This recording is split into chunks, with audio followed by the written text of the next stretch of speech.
Armadilha de DNA que pode extinguir os mosquitos. Perigoso. Você tem noção de que uma sequência de DNA, um pedacinho de informação genética, pode tomar uma população mundial de algum organismo e que a gente já tem condições de fazer esse tipo de ferramenta e de repente modificar ou até acabar com uma espécie na natureza usando isso? Imagina criar, por exemplo, um organismo como um ratinho ou um mosquito que, se você soltar na natureza, é capaz de modificar geneticamente todos os outros animais da mesma espécie. Em uma questão de anos, fazer ela desaparecer ou mudar alguma coisa que já fazem, como um mosquito parar de transmitir uma doença. Essa é a genética dirigida e não é mais uma questão de se ela é possível, mas sim de quando ela será possível. E não falta muito.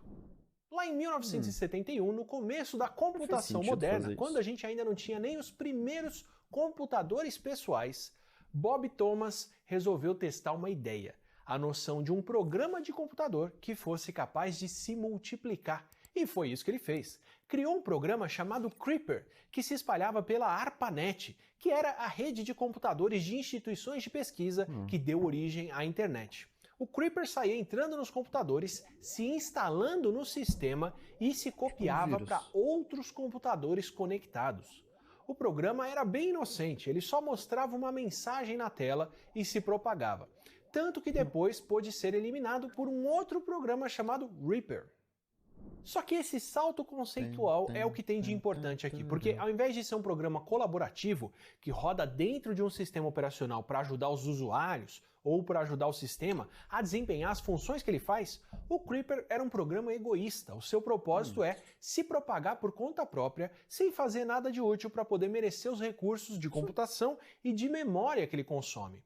É diferente de um programa como o FreeCell, que é popular porque vem instalado em um sistema operacional popular, que é o Windows, e que, convenhamos, a gente também pode dizer que ele é útil e que entretém quem usa e por aí vai. Já o Creeper não precisa ser incluído no sistema operacional para se tornar popular. Ele se espalha de acordo com a sua própria programação. E se ele fosse desenhado de maneira a rodar em mais de um sistema operacional, ele poderia inclusive se tornar mais popular do que o sistema onde ele se originou. E é aqui que a gente volta para o nosso DNA. Porque a maior parte dos nossos genes, do nosso material genético, é feita de programas genéticos que colaboram conosco, que colaboram com o nosso sistema operacional. Os genes que guardam o código para fazer as nossas proteínas ou para regular as nossas células funcionam bem, fazem funções bem importantes e o bem-estar deles depende do bem-estar das nossas células. Só que alguns genes podem ser tão egoístas quanto os programas que originaram os vírus de computador. Eles podem ter códigos com funções que não acrescentam em nada ao nosso corpo. Por exemplo, a gente tem genes que são chamados de transposons, ou elementos transponíveis, que recebem esse nome porque são capazes de se transpor de um lado para outro no nosso genoma. Eles têm poucas instruções, o equivalente a dizer para a nossa célula: me interprete, me copie, coloque uma cópia minha em outra parte do genoma. Parece uma coisa simples, e é, só que graças a esse tipo de mensagem, o nosso genoma está forrado de transposons. Sério, cheio do tipo quase metade. Quase metade do nosso genoma é ocupado por elementos transponíveis que são egoístas. Isso dá quase uma chamada de Jornal da Tarde com esse nome, né? Foco no genoma, Geraldo. A gente vai mostrar os elementos transponíveis que estão tocando o terror no centro do cromossomo 1. Vai daí, Marquinhos! E esses elementos podem até ter algumas funções importantes que, se você acha legal, inclusive, deixa um comentário que a gente faz um outro vídeo sobre transposons especificamente. Só que boa parte deles não faz lá muita coisa, eles são mais um bug do nosso genoma que não deixa de copiar e colar essas sequências com essas instruções. Só que esses ainda são genes que ficam contidos dentro do nosso genoma. Tem outros genes, ou outras combinações de genes, que são capazes de fazer bem mais do que isso. Eles conseguem partir dos genomas e se propagar pela internet genética para outros organismos. Enquanto os nossos cromossomos se propagam da maneira que a gente já explicou por aqui, ou seja, mandando uma cópia de mãe, outra cópia do pai, através dos gametas que vão se combinar para poder fazer um embrião, tem sequências de DNA que conseguem trapacear nesse processo e se espalhar para mais do que isso. são os elementos que têm uma herança não mendeliana. A herança mendeliana é aquela herança clássica que se vê na escola, onde as chances de alguém receber o azão de uma mãe azão-azinho são de 50%. Na herança não mendeliana, as chances de receber esse azão de uma mãe azão-azinho podem chegar a 100%. Por exemplo, um gene pode dominar todos os descendentes de um organismo, o que é um espalhamento que deixaria o Mendel ainda mais impressionado com o que ele estava descobrindo. E se essa noção lembra um tal de gene egoísta que segue padrões que são bem mais alinhados aos seus interesses do que aos interesses do organismo, é porque é esse o caso. E isso pode ser muito mais comum do que parece na natureza. Nas bactérias, por exemplo, pode acontecer um sequestro da célula. Enquanto o nosso genoma é quebrado em pedacinhos, os nossos 46 cromossomos, que a gente já viu inclusive no vídeo de mulheres e gatinhos, as bactérias têm um cromossomo único dentro das suas células. Só que elas podem ter um material genético extra nos plasmídios, que são moléculas de DNA independentes do seu genoma, que podem ser copiadas e até transmitidas de outra forma.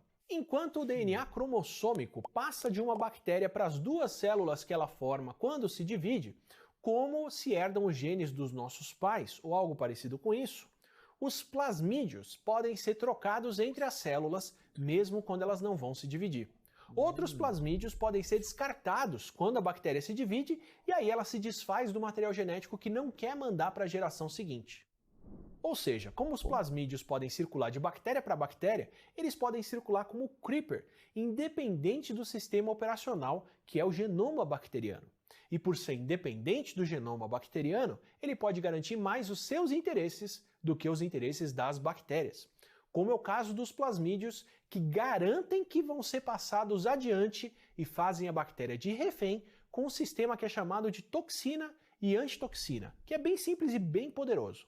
O plasmídio traz a informação para a bactéria fazer pelo menos duas moléculas, uma toxina e um antídoto para ela, uma antitoxina. A toxina pode ser um antibiótico que é capaz de matar a bactéria, só que a antitoxina é uma resistência a esse antibiótico que cancela o seu efeito. Então a bactéria que ganha esse plasmídio faz as duas coisas, faz a toxina e a antitoxina e segue sem ser afetada por esse antibiótico. Só que tem uma diferença entre as duas moléculas. A toxina, o antibiótico, é bastante estável e pode durar bastante tempo no ambiente. A bactéria gasta energia para fazer esse antibiótico, mas pelo menos no começo ele pode ser bem útil, porque pode matar as bactérias que estariam competindo com ela por recursos. Só que depois de matar a concorrência, se ela pensar em jogar fora esse plasmídio, aí ela vai dar conta do golpe em que ela caiu. Porque a antitoxina, que protege a própria bactéria, geralmente é instável e se degrada rapidinho. Ou seja, se a bactéria descartar o plasmídio, a toxina continua acumulada nela ou no ambiente, enquanto a antitoxina que ela faz acaba e ela fica sem defesa. Jogar o plasmídio fora significa morrer. É como aquele cartão de loja que é fácil de fazer, que parecia um bom negócio no começo, mas que depois gera muito gasto e é quase impossível de cancelar. E o pior, se as outras bactérias ao redor dela também tiverem esse plasmídio, o ambiente vai ficar cheio de antibiótico e elas não podem se livrar do plasmídio nunca mais. Só que a concorrência de antes volta a acontecer e agora todo mundo tem que gastar energia com um plasmídio que parecia bom negócio, mas só atrapalha, só que não dá para se livrar dele. Só quem se dá bem a longo prazo nessa história é o plasmídio. E é assim que uma função egoísta pode se espalhar na natureza. O que parece só uma curiosidade, até a gente pensar em como transformar isso em uma arma genética bem dirigida. Esse tipo de ideia de criar um gatilho genético que se espalha em uma população já foi proposto há décadas. Só que agora a gente tem ferramentas, como os sistemas CRISPR, que podem modificar o DNA de todo tipo de organismo. A gente ainda vai falar de como funciona o CRISPR por aqui, mas por enquanto vale pensar nessa funcionalidade que ele tem. Uma coisa é você modificar geneticamente um organismo no laboratório e com uma modificação que só vai passar para os seus descendentes da forma tradicional. Quem desenvolve plantas transgênicas precisa tomar bastante cuidado com os cruzamentos que faz, porque se cruzar essas plantas com plantas que não foram modificadas, o gene que foi criado e inserido pode ser passado só para alguns descendentes ou pode até se perder. Você tem que manter as plantas para poder fazer o cruzamento que gera sementes. Esse é o tipo de modificação genética que ainda se faz hoje em dia. Outra coisa é usar a genética dirigida e criar um sistema que faz o mesmo que o transposon faz, onde se você herda um azão de um dos pais, ele simplesmente arranca o azinho que veio do outro, se transpõe para lá e transforma em azão. Ou criar um sistema como o da toxina e da antitoxina, que simplesmente mata os organismos que não herdarem o gene e garante que ele precisa continuar presente na população. Combinando essas funções, você pode criar um organismo que tem um gene que vai ser passado para todos os seus descendentes e vai persistir lá. E tanto ele quanto os seus descendentes vão eliminar todo mundo que não tiver dado aquilo, o que é uma bomba genética que consome uma população em algumas gerações. O potencial que esse drive genético tem de mudar a natureza é uma coisa de uma escala que a humanidade nunca foi capaz de fazer antes. A gente modifica organismos e já até extinguimos algumas espécies, mas a gente nunca teve a capacidade de ser tão específico em uma ação e ao mesmo tempo agir tão rápido. Hoje, por exemplo, a gente já é capaz de fazer mosquitos geneticamente modificados que não transmitem mais doenças como a dengue. Só que normalmente é difícil de soltar um mosquito desses na natureza porque ele não se reproduz muito bem. E aí o mosquito selvagem, que ainda transmite a doença e se reproduz mais, toma conta de novo. Por isso que programas de controle de doenças com mosquitos modificados precisam manter fábricas de mosquitos que vão fazer milhares ou milhões deles para continuarem sendo soltos na natureza e a gente tem que continuar competindo com o mosquito selvagem para poder controlar ele na natureza. São uma supressão como os inseticidas, onde a gente está competindo contra a evolução constantemente.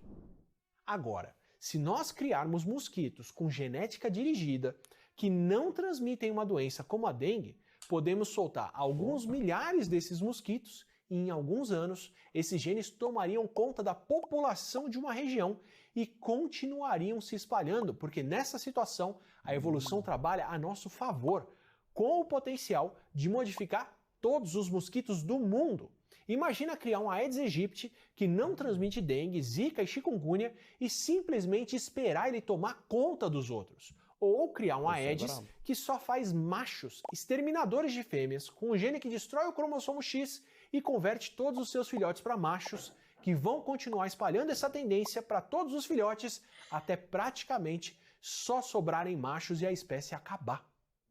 A gente ainda está começando a testar se esse tipo de tecnologia é viável. Em camundongos, a gente já viu que é possível criar genes que alteram o DNA do outro pai ou da outra mãe no embrião. E nos mosquitos parece ser uma questão de tempo até pelo menos ter uma demonstração. Já estão acontecendo testes na fase de ver se os genes realmente se espalham em uma população controlada de mosquitos em laboratório, o que seria o último passo antes de testar isso em campo mesmo. E os mosquitos são uma das possibilidades. Com essa capacidade de alterar geneticamente uma espécie inteira, seria possível acabar com outros insetos que transmitem doenças, ou acabar com bactérias resistentes a antibióticos, ou tornar animais em risco de extinção resistentes a doenças, ou tornar as plantas imunes a vários vírus e outras doenças que podem acabar com plantações. Alterar geneticamente os mosquitos ainda é uma questão mais fácil de se levar em consideração porque as doenças que são transmitidas por eles, como a malária, matam milhões de pessoas e porque na natureza isso não seria um grande problema. Os mosquitos que nos causam problema são, na maioria das vezes, espécies introduzidas por nós e que se urbanizaram recentemente e não têm um papel ecológico muito importante. Mas mesmo assim, a genética dirigida é uma ferramenta absurdamente poderosa que a gente está trazendo para as nossas mãos. A gente já alterou ambientes e nós já alteramos vários organismos, mas nada próximo dessa escala e da velocidade ou da precisão que essa tecnologia pode ter. O que pode ser feito com vários cuidados, pode ter várias etapas para a gente garantir que vai ter o efeito que nós planejamos. Só que os erros e os acertos desse tipo de tecnologia podem ter uma escala mundial. A gente está realmente chegando no ponto em que nós podemos agir como criadores ou pelo menos como manipuladores de uma porção enorme dos seres vivos. Esse é o tamanho do potencial e da responsabilidade e do poder da genética dirigida. A genética é mesmo revolucionária e tem o potencial de mudar as nossas vidas de várias formas. Você, por exemplo, já pensou em como a informação do seu DNA pode te ajudar a pensar na sua saúde e também garantir uma visita ao seu passado? Isso tudo é possível com o Meu DNA, que é uma empresa brasileira que oferece os testes genéticos que cobrem o maior trecho do seu genoma para você cuidar da sua saúde e descobrir as suas origens. Pô, mas é caro pra com o Meu caralho DNA esse bagulho do Saúde, Meu DNA, né? você descobre se tem predisposição a cânceres hereditários, Pô, isso como é maneiro. câncer de mama, ovário, próstata e condições como alto nível de colesterol e diabetes monogênica. E aí, mano? Vamos comprar esse plano do Meu DNA? Qual é? A gente vai saber o nosso DNA. Você não quer saber, não? Você não quer saber se você pode... Se você tem tendência a ter diabetes tipo 45? Não? Não? Uma forma de você descobrir se tem uma chance maior de desenvolver algumas dessas doenças e aí, junto com a orientação da sua médica ou do seu médico, traçar o melhor plano para poder diminuir esse risco. Já com o Meu DNA Origens, você vai descobrir a sua ancestralidade genética de 5 a 8 gerações atrás e ter acesso a conteúdos exclusivos sobre a migração dos povos que estão no seu DNA e que chegaram até você. E se você ainda não comprou o seu teste, a minha dica é aproveitar o melhor custo-benefício e fazer o Meu DNA Premium, que vai juntar o Meu DNA Saúde e o Meu DNA Origens num único teste. E aí você explora o seu passado e cuida do seu futuro de uma vez só. Pensando em vocês que assistem ao canal, o Meu DNA liberou o cupom ATILA20, que dá 20% de desconto no Meu DNA Premium. E com esse desconto é como se você comprasse um dos testes e recebesse um resultado a mais, totalmente grátis. Então aproveita. Agora, se você quer aproveitar para conhecer mais histórias sobre o DNA, potenciais enormes de tecnologia e tudo que a ciência pode e vai desenvolver para a gente, de bom e de ruim, aproveita, se inscreve no canal e assina para receber os próximos